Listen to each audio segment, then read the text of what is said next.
왕, 뭐 통치자 그런 뜻으로 저는 지었는데 뭐 다른 분들이나 뭐 잘하고 불러주시더라고 해서 포기했어요.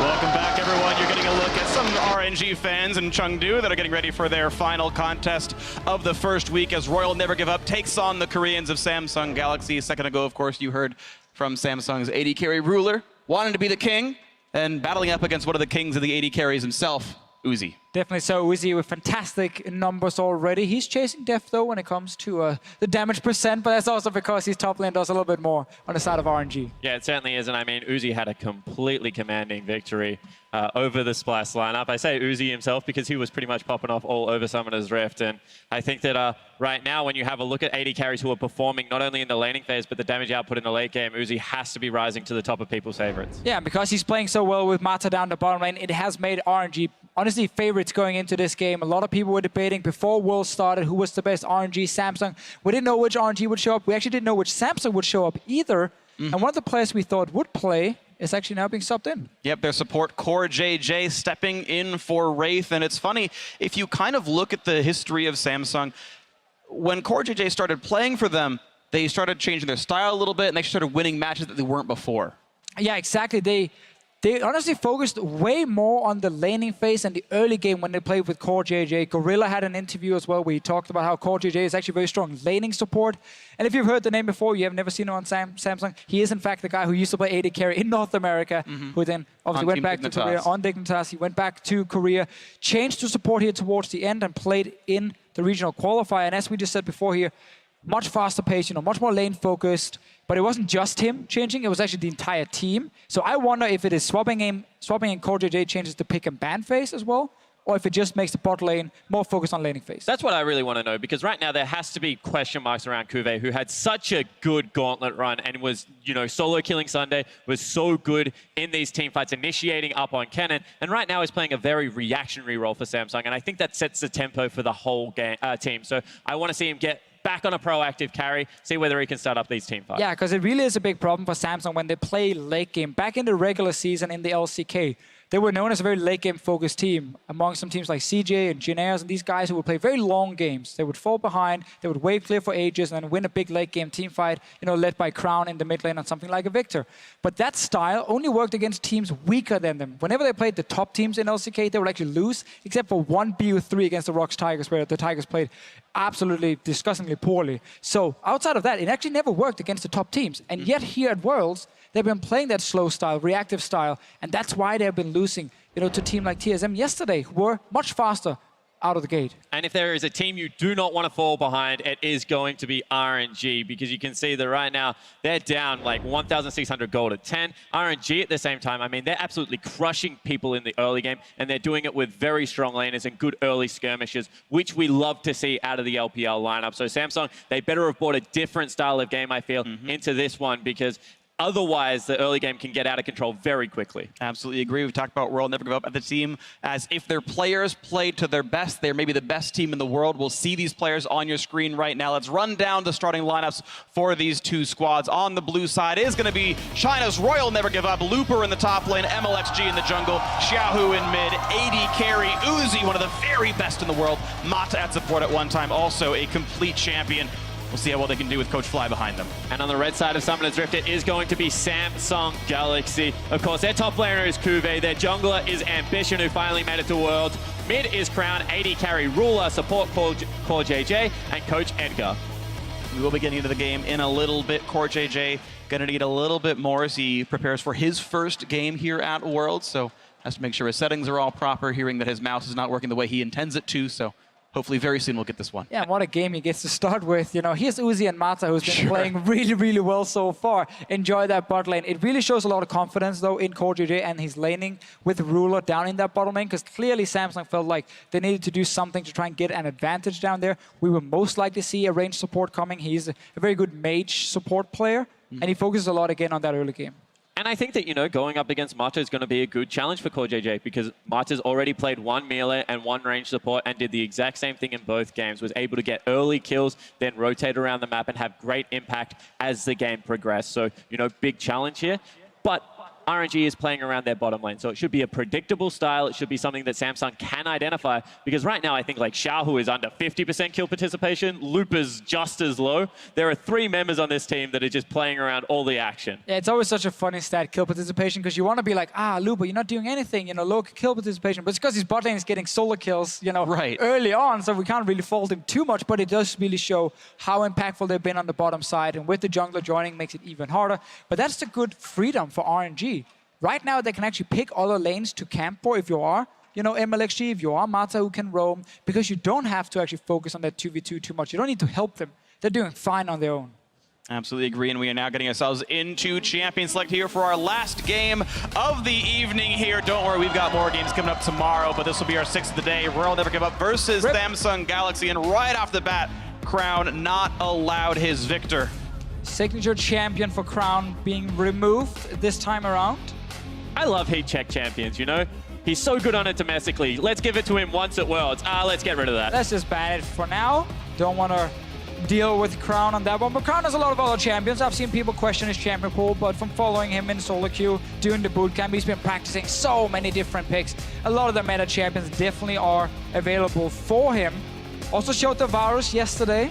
I understood the strategy they were going for, but I think Samsung drafted 2 weak laners, you know, too much late game. You can't do the same against RNG. They will come swinging out of the gate and they will create plays across the map. And Royal Never Give Up hoping to pinch onto the Nidalee. We'll actually get that as the Ezreal is banned away from Uzi, and I think this is the expected first pick, and it will be locked in. Very surprising you ban Ezreal here last, because that could have been a power pick for Samsung. They already picked Ezreal in first rotation during this tournament, and when you leave up something like Nidalee, you expect the other team to take it. Leave up other power picks for yourself to grab in first rotation, but it seemed like they valued the Jhin above it. And they also have left open arguably RNG's favorite duo anyway, in something like a Caitlyn and a Braum that can stifle a lot of the aggression. And you're going to give Mata a Nami again if he wants it, which is a good pick against the Karma. So RNG can still draft a very, very strong 2v2 lane. Obviously, that means Karma can go mid lane for Crown. He's played it before, but that puts a lot of focus on Ruler as the main carry. It's interesting, though, because I feel like this support pool is influenced by the rest of the metagame, where 80% of the top laners we're seeing are Rumble and Kennen, these big area of effect magic damage dealers. Well, what do you do against that? How about bring a bunch of area of effect shields, bring a Karma, buy a Locket, hit R, self-cast the E, and try to block that damage out? And it seems like it's part of the reason this champion's so highly prioritized, when you know Looper's going to be happy to play a mage up there. And you know, correctly called, Nami gets locked in, so one more time we're going to see a bully lane come out of RNG. Ooh. You feel that it will be the Caitlyn to follow. Another one! Whoa. Instantly grabbed as well. Rise in the mid lane for Crown. And you thought you could bring Cleanse against the Rise Elise combo. Well, that Cleanse won't do a whole lot when you add in a Scanner. This is a combination that in the mid lane can just ruin your day completely. One Scanner hit level 6. That's a flash engage onto someone like Xiaohu, and he will die because Rise, as we talked about before, 1v1, he can deal insane DPS, have Skarner to keep the person in check, and Rise will kill him. But one more time, poke comps have been very successful. You've got the Caitlyn, you've got Jace, Nidalee, and then the 2 disengage options. I love when Cassiopeia sits on top of her carries. She can just stop any aggression that is coming from the top. From straight on, and unless they get a big flanking top lane here, something like a Kennen for Kuve is going to be nigh impossible for Samsung to engage onto this RNG lineup. But once again, we have this situation where Rise is picked, but with a losing side lane already here, Jhin Karma against Uzi and Mata on Caitlyn Nami will not be an easy bot lane for Samsung. They can pick the Kennen top, but Jace can definitely win that matchup as well. So RNG, if they play well in the side lanes, we might have the same situation as when we had SKT versus Aimee, where the Rise might be doing fine in the mid lane, but he looks to the left and to the right, and he sees 2 lanes under fire. And one more time, you see a huge invading jungle coming in against Skarner, who pretty much is a sitting duck pre-6 in these matchups. Nidalee going to be able to come into his house, take all of his belongings, and get out quite easily just because of the increased mobility there. So a lot of pressure on Ambition, Crown to be able to shove up mid lane and try and get into the side lanes to help out the other members. Exactly. Unless your mid lane actually gets to move first, you are going to be prey for MLXG's Nidalee here. It's going to be difficult. So a lot of weight put onto Crown's shoulders in this Ryze, but it's the second time we've now seen Ryze picked into Cassiopeia. And if those lanes do look okay, you come into the mid game and you've got Realm Warp, you've got the Mantra Shields, you've got a Skarner for Assassination, you've got Kennen Teleport Flanks, you've got the Jhin Ultimate. Every single person on this roster has a way to start the engage, to get onto that poke comp. So much pick potential. So much pick potential from Samsung, but the problem with pick comps is once they start falling behind, getting that one pick is very, very difficult because you don't have proper vision on the map, you don't have proper setup. Samsung cannot fall too far behind if they want to execute this composition. And one more time, you know, they can just run out of damage that little bit if they can't get the snowball rolling, because Kennen, if he falls behind, does become quite useless. Well, we'll see how it's going to go. No tanks on the Royal Never Give Up lineup, but it's still going to be a very tight game. So now weigh in with which squad is going to do it. Tweet to @LOL Esports. Use the hashtag RNGWin or hashtag SSGWin. Right now, Royal are in control of the group. They're 2-0. They could end the first week with a perfect record. Samsung sitting at 1-1, hoping to reach up to where TSM and Royal are sitting right now with 2 wins. See if they can do it as we're into game 6. Gotta start here by talking a little bit more about the comps. You said they could maybe run out of damage. Have to challenge that at least a little bit, because I think with 3 carries on the side of Samsung and 0 tanks, as Freak just highlighted, on the side of RNG, late game team fights can become very hard for RNG to navigate with the amount of CC and damage on Samsung's side. Yeah, completely agree now that I've seen that Mata didn't swap over to Exhaust, because that's normally the response to Kennen. It's all about the lane. RNG is focusing so hard on this early game. Boop. Damage, plus 11. Better trade for Mata. Kortej going for the auto attack. It means almost nothing, but it actually made him go down 8 gold. Mata got more hits off. You should do the sound for League of Legends a little bit more. I like the boop. I don't know if that's really the sound it makes. I just like going boop. See, that one missed. There's no sound available for that one. Smart. Yeah. I am. Thank you. Glad you noticed. MLXG smart. He's sitting on the platform. Yeah. Look at the pose. I know, right? So the Keystones. Nothing really standing out. I like Storm Raiders on Ryze a lot, because Ryze really is all about mobility, especially in the late game. Your main damage ability is your overload. It is a skill shot, which means if someone is in front of you, you don't want to hit, well, sadly, you don't really have a choice unless you can move around him. So by having Ghost, having Storm Raiders, you get so much mobility. You can even get more yourself if you use Spell Flux and your Rune Prison into then an overload. So you actually get the 2 stacks first before you overload. You can once again get even more movement speed and a shield. Some damage from Core JJ onto Mata and Uzi. They didn't get to do a camp, so they're coming down late here. They moved in to make sure that Samsung didn't do a camp. Didn't actually get to place any wards in the jungle. So now they are putting themselves slightly behind with the early push. See how much more else can come through here. Right now seeing perfect CS from Kuve. Looper missing 2, but not the end of the world. Mata taking a bit of poke, but of course this is a healing lane from Royal Never Give Up. It would be very difficult. Uzi even has Warlord's Bloodlust to make sure that he's almost impervious to being chunked out. The rush for level 2, though, is always super important in these double range lanes, because now you can see our Samsung's bot lane here. They can move forward, they can play more aggressive. When you're trading 1 level up, 1 extra ability, is worth so much. This melee will go down, and level 2 for RNG will be in the house. And now you can even it out, but you took a bit of damage. No potion was used just yet. Yeah, you have to say stickier damage on the side of RNG, however, because, you know, Nonami in that lane is only going to be a Karma. And I want to see at the pace of which these 2 junglers are able to play around, as Xiao, who actually takes a lot of punishment from Crown. Crown would make some nice plays here on this one and, you know, dodging away. The really big thing is that Cassiopeia must land poison to get any decent damage out of her Twin Fang, and those are skill shots that can be dodged. Crown just presses EWQ, gets a shield for it, undodgeable damage, and look at the trade. Of course, Crown's about out of mana now, but it is pretty easy to fight as Ryze. Yeah, it's 2 mages. When they do trade aggressively, they run out of mana very quickly, and they want to go back and get a tier and just keep doing what they're doing right now. This constant 1v1 trading. Limited AoE damage on both of these, especially when we look at later team fights. It's picking 1 target and finish that 1 target. I love watching MLXG at this stage of the game, because, you know, he didn't fight for bottom lane control. Instead, he times the Krugs, gets a perfect invade, takes over Scuttle Crab, and maybe, just maybe, I don't want to say it, he'll throw Looper a bone up in the top No, lane. no, no, no. You can see his character as soon as he gets close to top lane, will just turn around and move him further down the map. What a bad time to gank. I mean, Yeah, I mean, you could only, throw in a spear over the wall, probably force the flash, but ganking top lane, if you are RNG, rarely happens. MLXG really wanted to fight Ambition, and with Rise out of mana, can't help at all. MLXG getting control over this large rafter. And this is one of the tough things if you are a Skarner, trying to duel early on. You want to duel on your crystal here, but that's now been stolen away. Ambition And MLXG has smite advantage. trying. It's low enough, it's his. Yeah, he has the smite now. Ambition does not, so he might have to just surrender this one. Nicely done by MLXG. Gets away a lot of golden XP. Ambition, though, is he's one of the guys who played Skarner before it was cool, before everyone else started doing it now here at Worlds. Already in the playoffs, he pulled it out and actually managed to get a win with it.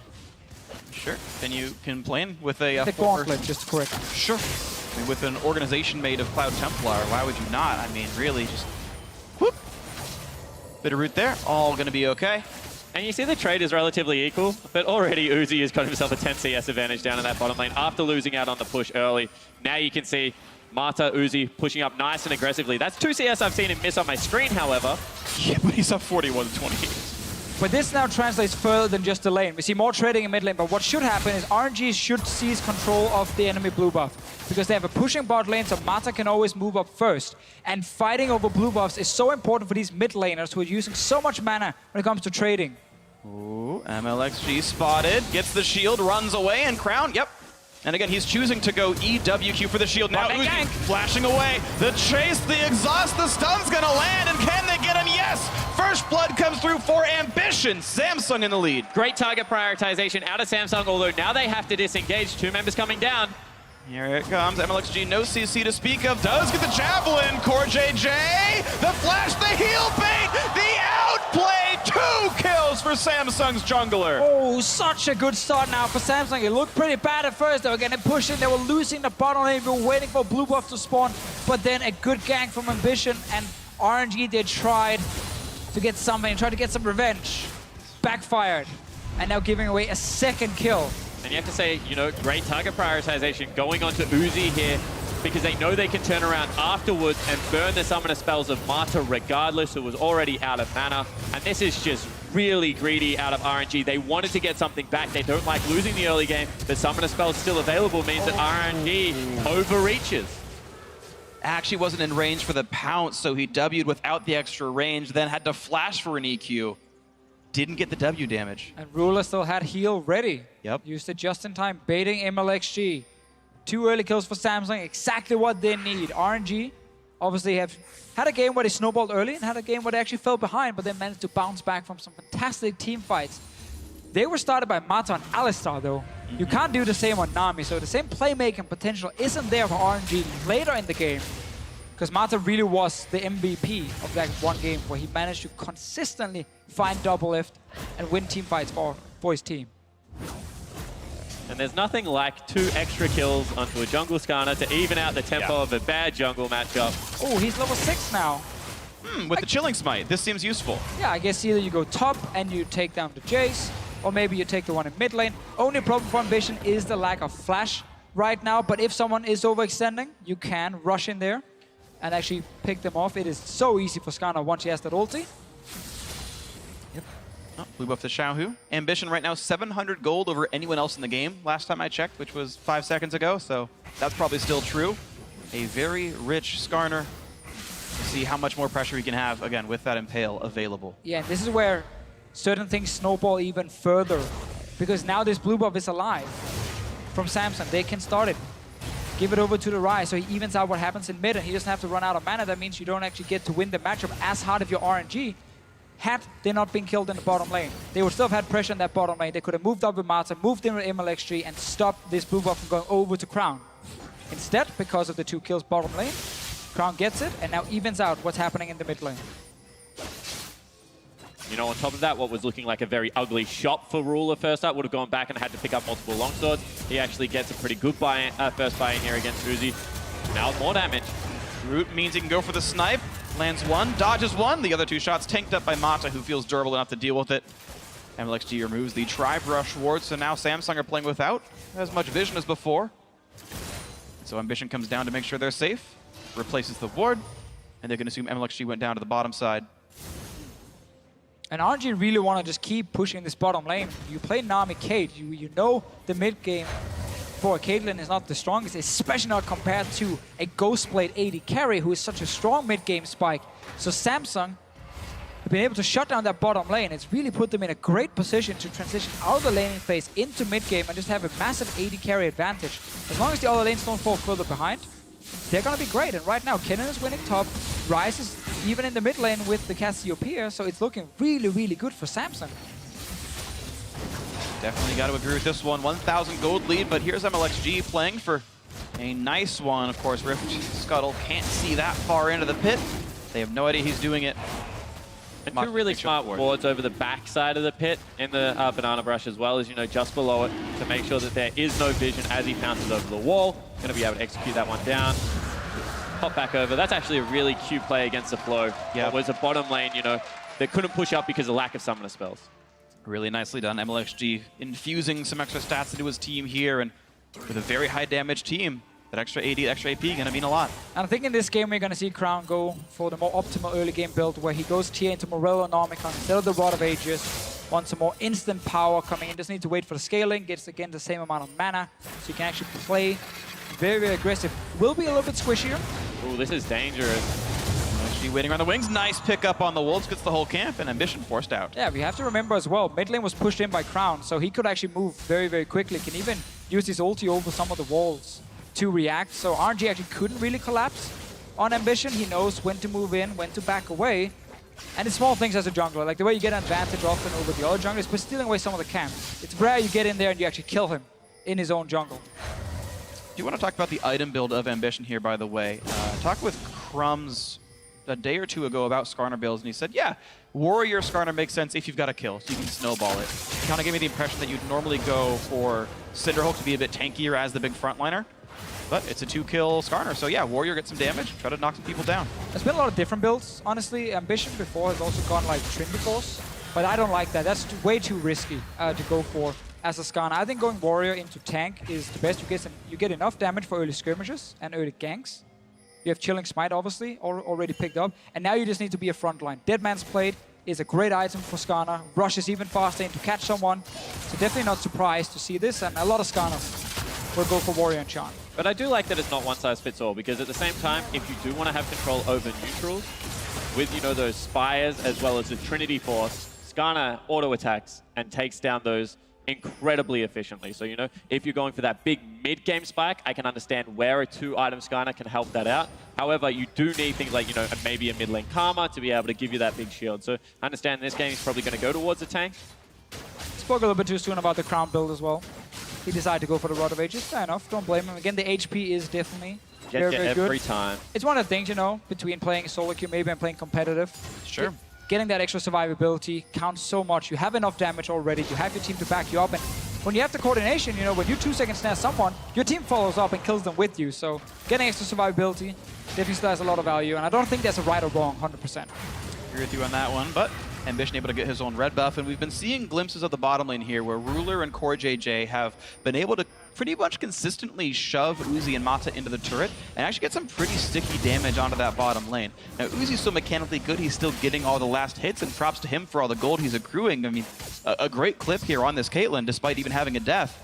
And now gets a you know, nice recall, has money for more than a Zeal, but either way, it's Samsung able to really withstand one of the best bottom lanes in this tournament of Uzi and Mata. And one more time, you just have to credit the fact that Ambition was able to get in there pre-level 6 with a clutch gank to bring that lane back, because it was very much snowballing out of control at that stage.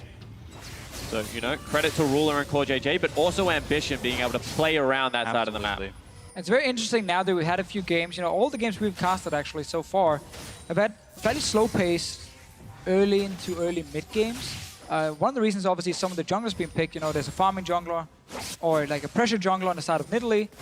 And there's the Skarner who wants to farm up to level 6 before anything happens. Really want to gank with flash up as well to be super effective with the ganks.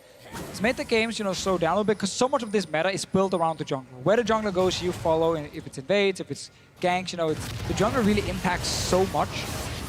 And because Elise has not been here, you know, we haven't seen Elise in the last few games either. It has slowed down the games a little bit. slowed down the games, you know, and the teams have kind of waited for 1 or 2 items before we get these big fights. And obviously for RNG, they would love to play faster, but they can't because that bot lane gank happened and it evened out to 2v2. Yeah, really, all these lanes are in holding patterns as far as Royal Never Give Up is concerned. Good farm or not, you've got plus 11 for the top laner. Kuve having himself a good matchup, but I don't believe we've had really any intervention on this top lane at all. It's just the heads-up matchup. They saved the Kennen pick for later, locked it in, up into the Jace. Oh, Ruler, this is risky. Small advantage. Now the Tidal Wave gonna come in. Ruler gonna get knocked into the air, flashes the bubble afterwards, even jukes away, but now Cassiopeia has joined the fray. That's gonna be enough damage. Looper steals it away. Teleported in to land the Shock Blast. And now they're looking for the bot lane turret. Yeah, now they have to crack the bot lane because, you know, that's a big investment. Flash, double summoner spells burnt on Xiaohu, teleport out of Ruler. So if they don't really make this one count, definitely is counterplay still out of Samsung. And such a big mistake from Ruler here, just walking up the river. He had no one around him, really. Cordiday was very far back and couldn't save him. Ruler stepping close to try and pick up that crystal, and then suddenly RNG collapse instantly. They pick. Ambition. There's QSS. Immediate QSS, but they've got the Rune Prison afterwards. They've got the damage, you think? The He bubble. tries to heal up the flash to chase, and finally the damage comes through. Xiaohu lived much longer than expected, but the kill does come through. Meanwhile, RNG have already knocked down that bot lane under turret. They got the first credit on this one. MLXG gonna tank up the shots as more turrets are traded back and forth. Top lane and mid lane outer killed off by Samsung, but 2 bot lane turrets here for Royal Never Give Up. Big collapse coming out, teleport in from the cannon. Ooh, they want to surround this. Snipes on the Ruler. He's going to lose his life for that one. Great turnaround there by RNG. 2 to 3 now in kills, but Kuve is still behind. How much can be gained? The whole squad's here. 8 members in the bottom lane. Ambition is going in his Q-wave. The in gets stunned in the 2. A lot of damage on the Uzi, who tries to lifesteal tank it, forces out Kuve, and they get the 1-for-1 so far. The battle continues. Ambition forced out, running for dear life, and Looper actually, I think, hit the wrong target with the Thundering Blow on the backside, but the chase still coming in for Core JJ. Come for auto attacks out of Mana Crown, not able to get CC, forcing the flash, though, out of Mata. And somehow, against the flow, RNG able to pick off Ruler first with great target prioritization, then isolate and take down Kuve, who dived into the backline. There have been some bad minutes for Ruler here, getting caught up before this fight even started. Nice Kennen ulti, and Uzi managed to stay alive with the heal, the lifesteal as well, and does manage to take down the Kennen. And they end up trading very even. Looper doesn't manage to pick up the kill. I don't think it would have killed him regardless, and it did get rid of a member that was trying to chase him quite heavily, so I don't mind the target selection, or he's just an incredibly lucky man. Could have been important. Yeah, it could have been on purpose. But this man right here on your screen, Ruler, he's the man we're looking at. He got caught in the river. Got caught before the fight even started. He was walking down alone to join a team that were flanking on RNG, and they just turn around and kill him instead. Meaning that RNG actually get out. Stay even in gold. Yeah. Dragon is being started. I think they're okay giving this one away because there was a very risky play before, and they could have lost way more. And the prioritization on Air Drake in the LPL region is not the highest at the moment. So, you know, they're happy to give that one up. They're looking for maybe an advantage on the top side of the map. You can see Looper, Xiaohu, MLXG all moving up there. Need to make sure they don't lose too much mid lane priority here, however. I do think Cloud Drake actually means a lot, though, when there's a Skarner in the game. If RNG has it, they can practically just outrun his W and just never be in range of anything and not get caught out. They've got to make sure they attack Ambition, and he does go looking for someone. My choices are not the LPL choices. Of course. I completely agree with you on this one. I wouldn't be an NALCS cast without pimping out Cloud Drake and saying that it's one of my favorites. Europe also hates it, so I guess me and Spawn together against you, Freak. And the entire audience and everyone in North America, basically. Fair to say, not the right place to pick that No, fight. I think do we're not gonna lose it. If only Jat were here, he would believe in me. And that's okay. I remember still walking into the office and you guys just attacked We still believe all Cloud the Drake. European casters to explain We how thought- good Cloud Drake was. We thought we could convince you. You were more pig-headed than I believed, so... And you brought so many friends as well. Like, you were like 4 guys just surrounding us. I mean, Zyrene's on your side. He actually thinks it's bad too, but... It's not bad. Okay. It is definitely not bad. It is actually a fine Drake. Fine piece of Drake. Okay.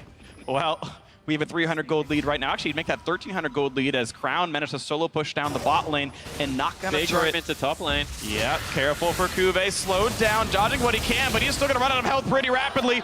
Gets a bit of a stun, doesn't even matter. That's going to be a top lane turret going down quickly.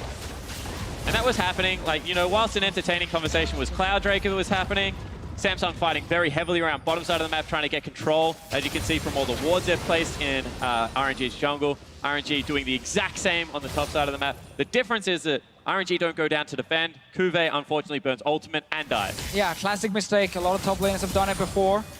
Your team is getting the bot lane tower, and you're like, I could stay for one more wave. Mata. No, you can't. Mata. Looking for a sniper cross, puts down the tide away, but not in time. Ruler lands the 2 ultis that he needed, grabs it. Samsung able to answer a kill back now, temporarily 5v4, and they get a little bit of bottom jungle control with it. I like how we're seeing like these small picks happening. You know, top laner dies, now support dies on the side of RNG. Small things happening. We're 20 minutes into the game. Samsung still with a slight advantage. And honestly looking pretty good. We're in this mid game now where the Jhin with the Ghost Blade is really, really strong. You can start looking for these picks. And remember this pick composition of Skarner ulti, 2-second Rune Prison from the Rise, Snare as well from a Jhin. Like you have so many ways of locking down just one guy from RNG. And it's also heavily around vision control, because they didn't have control of that side of the map, and Mata was trying to get it back, but in the LPL, mid laners very rarely go over to sweeping or even the side trinket, because they're responsible for a lot more of the warding than what the jungler is. One of the rare games that MLXG has actually picked up trackers, generally likes the red smite on some of these picks. And now we get to see the 1-3-1 we wanted to see from IMA earlier today, but SKT just got so far ahead, won every single lane, and it wasn't possible. Now you actually get to see this Rise sitting in the side lane. And no one on the side of RNG can actually 1v1 him. So he has full control, he has full pressure in that lane, and he can always push it first. Looper is hiding in the bush. He wants to try and catch a Yordle. He is a level up right now, and that's Proto Belt down. Nothing to be gained. Was hoping he'd push farther. Here comes the attempt. Are you a window shopper? Is it a bait? Wow, immediately says, hey, that's Pro. And now hoping to pull in his teammate, because here comes Rise, but didn't want to flash to get the stun in. And now he's got to get away because Xiao, who's on the way, and thanks to Ghost and Cloudrick, gets out before any CC hits him. Yeah, Crown wanted to get away from that real quick. Like, that never happened. Just goes out of there. Jake. No one saw that. That was a little bit of an oopsie from Just a Samsung. prank. Just a As prank. soon as Kuve misses that, you almost even step out the ult. You're just like, you're on your own, buddy. Obviously, it has to complete it, otherwise they just turn around and kill poor Kuve. But this game has come very much into jockeying for position on the map. You can see both teams looking for the picks and trying to rotate it around. Interesting that the Siege comp really hasn't had a chance to set up yet. Maybe because the side waves haven't been set up enough, and Rise has continued to be able to get down there and they have to respond. Yeah, we also have to remember, Jay's top lane in Siege comps is kind of odd to play him because you want to have him in side lane because he's your teleport user, but you want to put him with your team to start sieging on these turrets. Problem is, because Samsung are able to set up side lane, you can see the cannon. The threat of ambition, MLXG had to flash away. And it was because the Rise had disappeared into Fog of War, and you know they have that ward down there. So as soon as MLXG realized his mistake, burns a summoner spell. Not ideal, but still disciplined play. And now RNG got to group in mid lane, not really committing anything just yet. Ruler gets to return, and they're not hard committing for it, so that kind of resets the map. Again, RNG has a pushing top lane, they have a pushing bot lane. If they just send the Rise down to the bottom side, or the cannon down the bottom side, they actually can split push. But these lanes are now gone all the way to tier 2 towers. You don't want to overextend without mid control. So now everyone just kind of resets. Nothing happens from the push. Samsung wants to split up in 3 lanes. RNG definitely does not want to split up in 3 lanes. They want to be together. They want to poke. And they can't do that if Samsung can always push inside lanes. That's what they've been doing so far, and it's made it difficult for Royal Never Give Up to get back into this game. Samsung's held a small lead for almost this entire time at this point, looking for another play, sitting on a pink ward, and Infernal Drake up in 25 seconds. Surprisingly, no Rylai's out of the Nidalee. Roller became much more popular when the price was readjusted for junglers. It is easier to pick up now. But at the same time, I feel like for this siege to be successful, you can just throw spears at the creep waves as it's coming in, and Runic Echo is really good at bouncing that AoE slow. Then your Jace chunks people out. I do like to see that combo with Nidalee Jace. However, this time around, a little bit more scaling coming out. Whoa. Yeah, that's the kind of damage these Javelins can deal, and that's even without Sork Shoes. He's gone Mercury Treads for stun duration. Another poke out from Looper, putting Ruler to half. Nice dodge and a nice pickup. No threat on the Drake. Now Royal control mid lane. All 5 are there. They've got inside track there first. They're controlling the chokes. Ambition on one side, the rest of the team on the other. Looking for a bit of damage. Shahu gonna pop the QSS. Here comes Cube into the back lines. It's several stuns, and Ruler's already got one. Hits Matza. He might burn down. He's gonna get him, actually. actually. That's 2 already. Now Uzi caught up, exhausted and dead. 3, make that 4 for 1 to Samsung. And this is what happens when you don't have an exhaust against a cannon that can dive your back line. You saw Kuve, even though he died, got so much damage out, and now Samsung start up the Baron. Korean cannons definitely deal way more damage than the rest we have seen today. What a great ulti, and yeah, you touched on it, you know, no exhaust, but also this Pokemon getting flanked. They actually walked straight towards Ambition and just kind of got caught out. No way for RNG to suddenly kite. That's a Baron as well. And this RNG lineup, when they were unable to snowball the early game, and when Mata is not on a playmaker, they've not been able to do anything. What is Xiaohu doing here? Walking into melee range of Ambition, and now the cannon just flies into the backline. This is a poke composition engaging in a full-on team fight and never really getting to do anything beforehand other than one big hit from the Jays. Not enough. Xiaohu even QSS'd early. He just got stunned up or had Ambition in melee range of him and was like, QSS, and then just got impaled right afterwards. And Mata, yeah, no exhaust, no Aegis done either. They just didn't have the defenses for Kennen in the back line, and sometimes that's why the Korean Kennons do more damage. Sometimes, I guess Mata is happy just reducing some of the healing from the refillable potion on the cannon. That's about it for him with that summoner spell. No one else really cares about it. And that's a big, big issue for RNG. They actually had a fine setup in the mid lane to start poking, start landing some proper damage, but then you start walking into melee range of a Skarner, you QSS the first stun, well then you're gonna die. 2 out of the 3 lanes able to apply the Baron buff right now. Kuve did fall down before it was picked up, so not going to be able to have that one.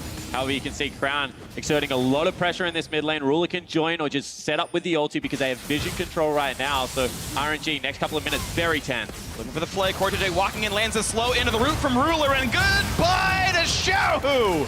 Ruler on a rampage, 4-2 and 4 has all the armor pen he needs. Snipe blocked by Ambition, didn't even take real damage thanks to his shields.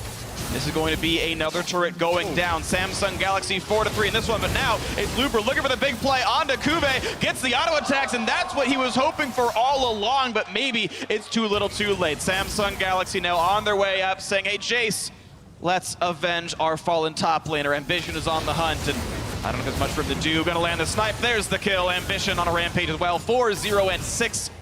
Only missed out on 1 kill all game. A lot of people dying suddenly. Started in the mid lane with Xiaohu. He didn't flash the snare from the Jin, and then he was an easy prey for Ambition. Xiaohu definitely been struggling in this game. Honestly, been struggling all split long, and we see it here. He's under pressure a lot. He walks into certain people. He got caught out here by a Jin snare when he had flash ready. He's been dying a lot. Good response from Looper, but sadly, because there's no control in mid, he does get jumped after and dies as well. So Samsung's still in full control. And their carries are so fed. We looked at the Skarner before with the War Enchant. I actually didn't expect him to go Trinity Force, but he clearly felt so confident after getting 2 kills. And now when he got some tank items, he's just going to be a monster. 1 versus 2 against the bot lane. Would get the kill if not for the reinforcements coming in soon for Royal. A nice trap there for Uzi. And Kuve's teleport meant absolutely nothing. So that's not much gained there, but it's still complete control here for Samsung Galaxy. 5 kills up, 6,000 gold up. Looking to knock down the group favorites in RNG. I mean, when you're second highest level in the game, you're pretty tanky anyway. Build whatever you want.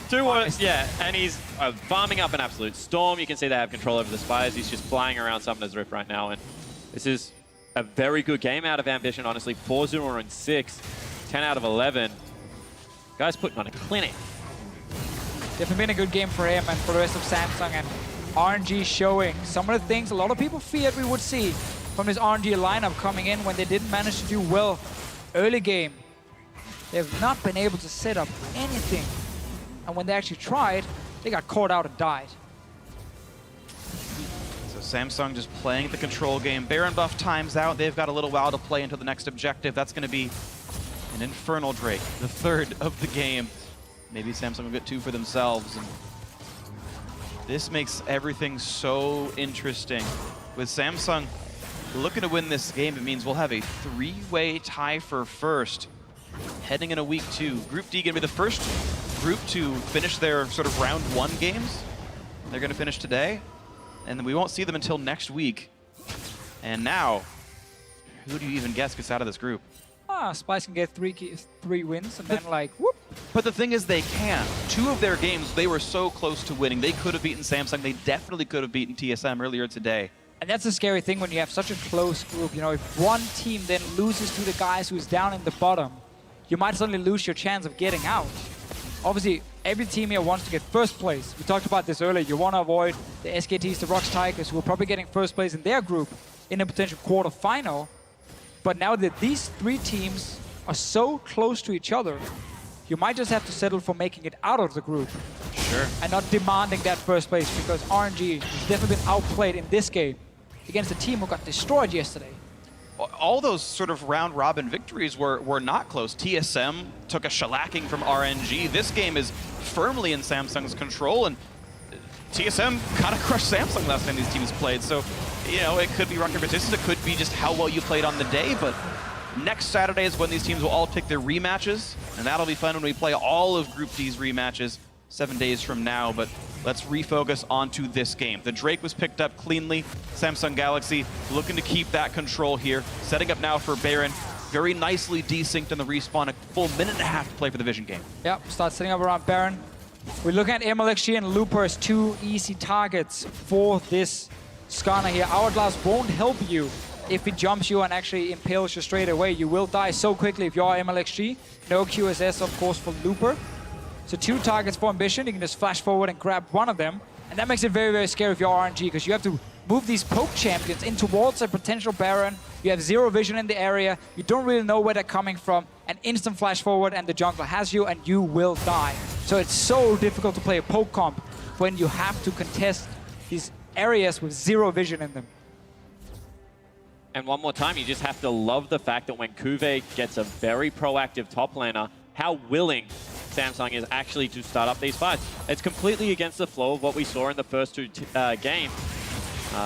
Really just, Core JJ, they're allowed to pick Cannon when he's on the Summoner's Rift. I have no idea what it is, but looking very good in this game. And they did it on a blueprint that was based off the LPL as well. I mean, get down bottom lane early as they're pushing in, sub level 6, start the party up there. Uzi doesn't like it when people pick on his bottom lane. They basically took a page out of EDG's book from the LPL final, where it's like, yeah, let's go bot lane again and again and again, 500 times, just keep going bot lane. Uzi Mata will push, gank them, put them behind. Ambition, looking for somebody to target. The snipe coming across, he's found MLXG, Nidalee gonna lose a lot of health, gets the Zonies up in time, and a shutdown. Uzi gets the pickup, but it's a trade of junglers. Here comes QV into the back line, a lot of low health bars, but Mata slinks out just barely alive. It's only been 1-for-1, but Crown gets the overload across, picks up that kill. So far, +1 to Samsung Galaxy, but missing their jungler means Baron is a risk, so instead they siege mid. And one more time, Kuve just slices through the entirety of the RNG lineup. Ooh, now they go for the threaten to make them run away from the turret, and that's enough to get the damage across. 4 versus 3, Crown hit by a double bubble. Here's the re-engage. Xiaohu switches targets and instead loses his life. Ruler hoping to be a king. So far he is. 45 seconds on Uzi and Xiaohu here. These two carries, they won't be back alive because Samsung, they're pushing for the turrets. Royal never give up. Might have to in this one. 2 members alive. Moderate respawn timers. Turret number 1 is dead. Looper back in 8 seconds. Kuve dangerously low. He has teleport. He could heal up, but instead MLXG is caught out. It's Mata and Looper to hold on in this game as the Nexus is losing its life. The snipe gets one, but their health bars won't hold on long enough. The Nexus goes down. Samsung ties the group in first place. And what a crazy group it is now. We see some of these teams get absolutely destroyed, and then the next day, they show up big time. RNG showed why the game yesterday versus Splice is not what we should expect every single time from this team. They did outclass Splice and just destroyed them in the laning phase. They tried to do the same here against Samsung. Jay's top lane, Nami Caitlyn in the bottom lane. But once the gank happened, bottom lane from Ambition, and he killed 2 members, nothing really RNG would do or could do on the map, because Mata wasn't on any sort of playmaker. Yeah, and the unwillingness to go top lane, even when Looper time and time again had Kuve in kill positions, means that even though, you know, 158 is not a pretty scoreline out of Kuve, he was able to farm up, he was able to get into the mid-game team fights, and he was able to absolutely take over. And when he was in there laying down the CC, the damage dealers just were so impressive. Yeah, and that's what we talk about so often. If one team, spill a little bit of water, but if one team focuses on the bottom lane, either you're down there to counter it and match it, or you go to the other side and you make a play. But ML actually didn't go for this play on top side. And then when they got ganked bottom lane, it gave the entire advantage to Samsung. ML actually didn't impact any of the lanes. And when they actually tried to group and siege, they walked straight into a Skarner and died. And that's the thing, is they made the choice to play for lane. Nami Caitlyn, super dominant 2-on-2. It's one of the very best lanes you can pick. Brings Ignite, saying, yeah, I could reduce Kennen's damage by 40%. Or I could ignite you and try to go for a kill in lane. Well, that never happened. Instead, the Kennen did full damage and just destroyed some team fights. And you have to say, out of the Samsung lineup, that is a ballsy call to be able to, we're going to lock first rotation our duo lane. We're going to do it for a lot of the utility it brings, and you can pick your Nami, you can pick your Caitlyn into it because we trust Ambition enough to ensure that he's going to get down there early and he's going to swing it back in our favor. Yeah, they tried to pick a range matchup with some sort of CC, you know, land a snare from Karma, maybe from the Jhin, and then set up Ambition to come into that lane and make a play, and it worked for them, honestly. Samsung played really well in this game. RNG showed some big weaknesses, and it's going to be so funny because now all these top teams have actually shown bad games and great games. Yeah, and you can look at them and start picking apart what makes them work, what makes them sort of fall apart here. Even talking about the Nidalee getting grabbed up and MLXG getting out jungled, so few teams are willing to give that over. Samsung says, yes, we will, so that we can secure the Karma, secure the Jhin, play the champs like their way, and those factors did work out. Ambition kept up with the most contested champion at Worlds. Yeah, and this was a fear, you know, 1-3-1, get in RNG's head early and then pull them apart across the rift. How will they respond? And the answer in this game, poorly. So, beautiful game now by Samsung Galaxy, tying once again into first place. And now for a closer look at that decisive win, let's send it down to Shox, who's standing by with their jungler. Thank you very much, guys. Joined here on stage by Ambition after that first victory for Samsung. Congratulations. You guys were the underdogs coming in here. RNG has had some very spectacular games so far. How did you manage to win this game? 일단 이번 경기에 들어서면서 이제 삼성이 RNG에 비해 비교적 약체로 꼽히고 있었고 RNG는 아무래도 조선도를 달리고 있었는데 어떻게 경기에 임하셨는지 말씀해 주세요. 일단 저번 경기를 좀 저희가 실수를 많이 해가지고 졌다고 생각해서 저희가 실수를 줄이자라는 생각으로 그냥 열심히 했던 것 같고요. 뭐 집중만 할 수 있으면 저희가 이길 거라고 생각했어요. We thought that we lost last game against TSM because we made a lot of mistakes. So we focused on minimizing those mistakes, and we thought that as long as we stay focused, and not make as many mistakes as we did against TSM, that we had a good chance to beat RNG. It also looks like you have a lot of success whenever you play Skarner. It was your lucky charm also in the regionals, and a lot more players seem to have been picking it up. Talk to me about Skarner in this meta, how important it is, and how important he seems to be for you specifically. 그 엠비션 선수 스카너 챔피언을 픽할 때마다 좋은 모습으로 승리를 거두셨는데 저희 그 한국에서나 여기에서나 그 당시에는 이제 엠비션 선수가 거의 처음으로 스카너를 이번 메타에 들이셨는데 지금은 사실 많이 쓰이는 픽입니다. 그 스카너 챔피언이 어떤 챔피언이고 어떻게 사용하게 됐고 지금 어떤 챔피언인지 말씀해 주세요. 그냥 쓸 때마다 좀 생각이 많이 달라지는 챔피언인 것 같아요. 어떨 때는 좋은 것 같기도 하고 어떨 때는 되게 안 좋은 것 같기도 하고. 근데 어쨌든 그 궁인 워낙에 위협적인 그런 스킬이다 보니까 그냥 좀 심리적 부담이라든지 뭐 이런 것들을 되게 좀 많이 줄 수 있는 캐릭인 것 같아요. I think Skarner is it could be good, it could be bad, but with his ult, it could really give a lot of pressure to the opponents. So in that way, I think it's a very good champion to play. Okay, it worked out here in Ambition. Of course, you have achieved so much in your career, but this is the very first time that you managed to make it to Worlds. How has the experience been so far, and how far do you think you can get with Samsung? 그 엠비션 선수 지금까지 선수로서 정말 많은 것을 이뤘지만 롤드컵엔 처음 오게 되었습니다. 지금까지 어떤 경험을 하고 있고 어디까지 삼성팀으로서 어디까지 진출할 수 있다고 믿는지 말씀해 주세요. 저희가 경기를 단판이 되게 오랜만이라서 그냥 좀 단판의 변수들이 좀 무섭긴 한데 만약에 저희가 그런 것들만 잘 이겨내서 극복한다면 저희는 한 4강 정도는 갈 수 있지 않을까 생각하고 있어요.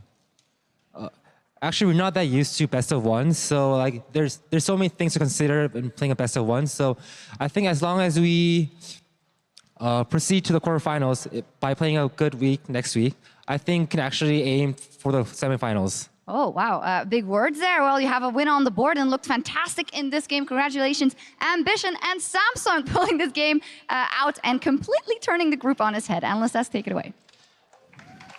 Thank you very much, Shucks. That's exactly right. With this win here over RNG, Group D just got very interesting in that we've got three teams tied at 2 and 1 at the top. But in order to break this game down, I want to start in Champion Select here because we had what a lot of teams would look at for RNG as a very dominant composition that we would expect them to be able to just absolutely steamroll the competition with. Well, I mean, maybe starting out with the Nidalee and you're like, giving Nidalee over to MLXG, you're crazy. Oh, that guy is awesome on Nidalee. But then they don't draft any frontline. They don't bring an exhaust to reduce any damage, as they said.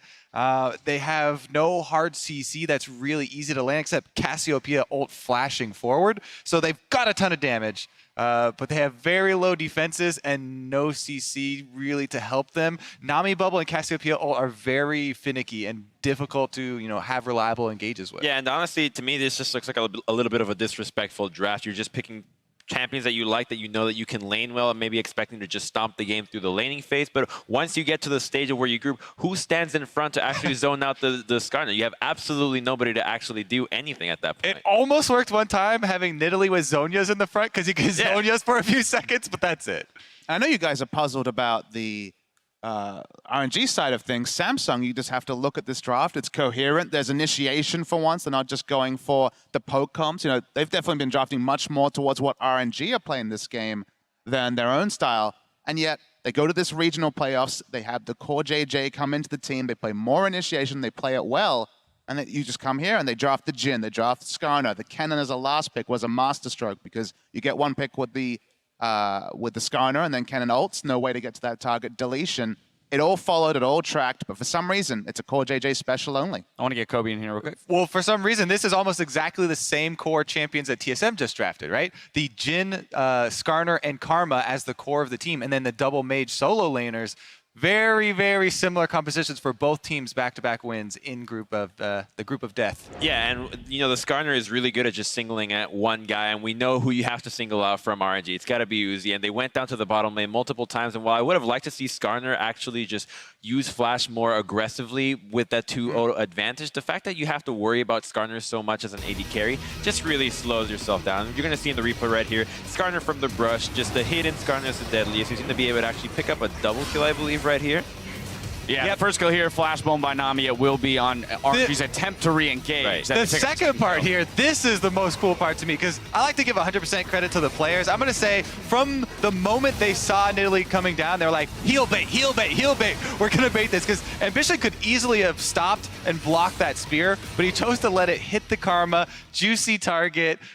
MLXG takes it, hook, line, and sinker. That's some crazy creativity about it. I won't block it for you. I'll let you bait him in. I mean, either way, though, what this move showed, though, was that Samsung Galaxy was responding to what RNG had done in previous games, in that Uzi and Mata had taken very powerful lanes and had shoved in early and created those giant CS leads for Uzi. Ambition decides to do something about it this time, comes away with 2 kills for himself. That gives him a level advantage. We talk about, MLXG on Nidalee expecting to create a lead. Well, all of a sudden that lead is gone because 2 kills go over to Ambition. And it's a pre-6 gank from Skarner. I guess Caitlyn probably didn't even respect that could possibly happen. That's just the reality. It was good timing there. And then the overextension for that second kill. That's not the RNG we saw the last 2 days. That's the kind of disrespectful play that we saw against EDG that kind of held them back in the summer season. And yet they returned to it on the 3rd time out against Samsung. All right, so now let's push ourselves forward to our next replay, which is going to come 23 minutes into the game. This is a 4-for-1 for Samsung Galaxy, plus a Baron. This is the big one. And this is right after taking that Dragon. But for some reason, Xiaohu is just dancing with Skarner right in front. And Kennen, he doesn't even need to TP to flank this fight.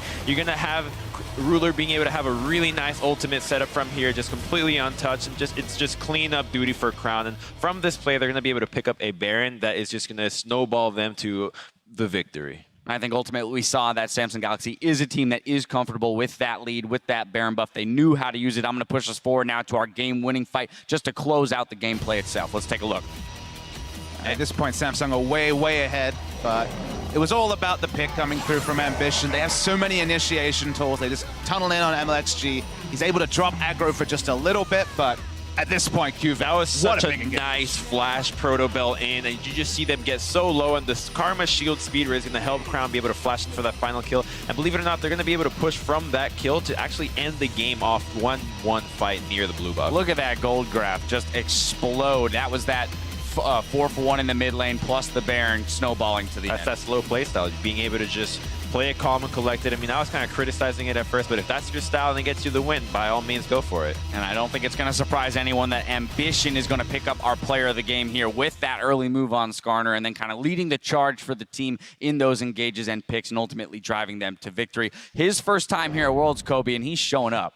I mean, both Sven and Ambition pick Skarner, get MVP. Good champion? Well, I mean, when you can just click R and start the fight, I guess it's okay. It's a lot easier to look good. But now I want to zoom out here and talk about this Group D for just a brief moment, because as we mentioned, we now have ourselves a three-way tie here up at 2-1 for each of the teams. But I thought what the casters mentioned was very interesting in that in two of the games that Splice played, they were at times in contention or in a position to maybe take a victory, which makes week 2 all that much more scary for those three teams sitting at the top of the table.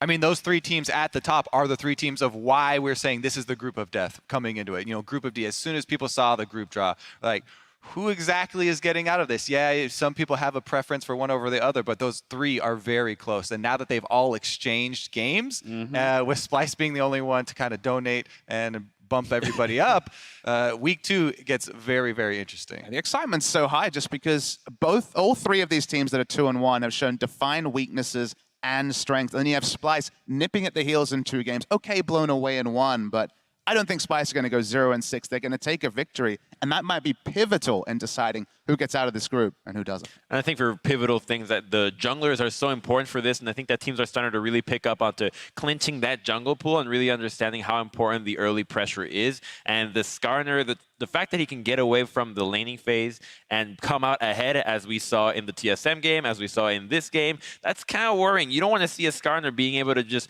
for some reason, put out more pressure than the early game junglers. And if the teams can really crack down on this and really punish that next time around, we're going to see a lot more, maybe, what's the... I don't know. I don't know where you're going. I don't know where I'm going with this. I wish I could help you. Is it right. 2 words? 3 syllables? We're going to see more proactivity from the early game junglers. There it is. I love it. All right, well, that's probably my signal to close out the day. And at the end of the third day of competition, let's have a look at how our groups stand. Now, the Rocks Tigers are on top of Group A with their 2-0 record. Korea's second seed holds first place in Group B. Group C will get the chance to shake up their 4-way tie tomorrow. And 3 2-1 teams, RNG, TSM, and Samsung, are knotted up in Group D. That brings us to tomorrow because the fight continues as we complete the first round robin of the group stages here at the 2016 World Championship. First, it's Group C where AHQ will go up against INTZ Esports, followed by EDG versus H2k. Then Albus Nox Luna takes on G2 as Group A takes to the stage. And later on, it's SKT versus Flash Wolves in Group D. Now, those matches kick off at 4 p.m. Pacific time tomorrow. That's 1 a.m. for those of you observing CEST. Now, there's more coverage coming your way in just a few minutes as Shocks, Stress, and Freak look back on the day's key moments, and in another edition of Worlds Tonight. My goodness, it is a long day. All right, but that's going to do it for us. So on behalf of everyone here covering the action in San Francisco, thank you for joining us, and we'll see you right back here tomorrow as the fight for the Summoners Cup continues at Worlds 2016.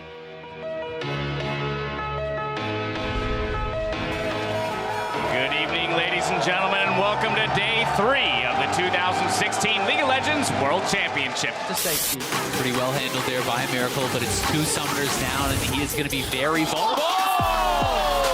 CLG running for their life. Smoke goes back in with something, but Kira's down. Stixers find him. Now 6A's the target. A Miracle still with a lot of HP, but he's running out of teammates. In Russia, we don't care about slow game or if something is risky or not. In Russia, we just play the game. Если мы убьем Израиль, это... Израиль, убить! Попробуй! Элиза!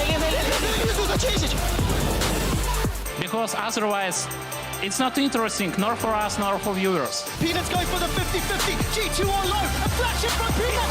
It's secured. The Rocks Tigers get the Baron. Expect gets caught down. He's got a PA, remember, but he needs Mega. Core JJ, the flash, the heal bait, the outplay, 2 kills for Samsung's jungler. Shahu gonna pop the QSS, here comes Cuba into the back line.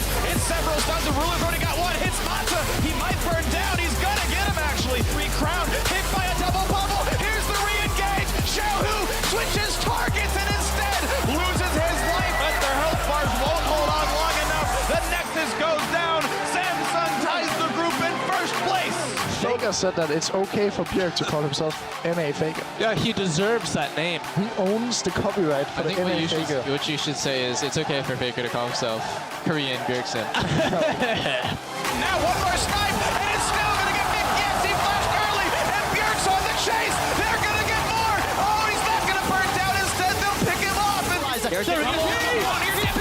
looking for a target. He stuns up Maple. That's the shutdown. Is here now. Can you just ult it? No, it's not. Okay, I'm gonna kill. No.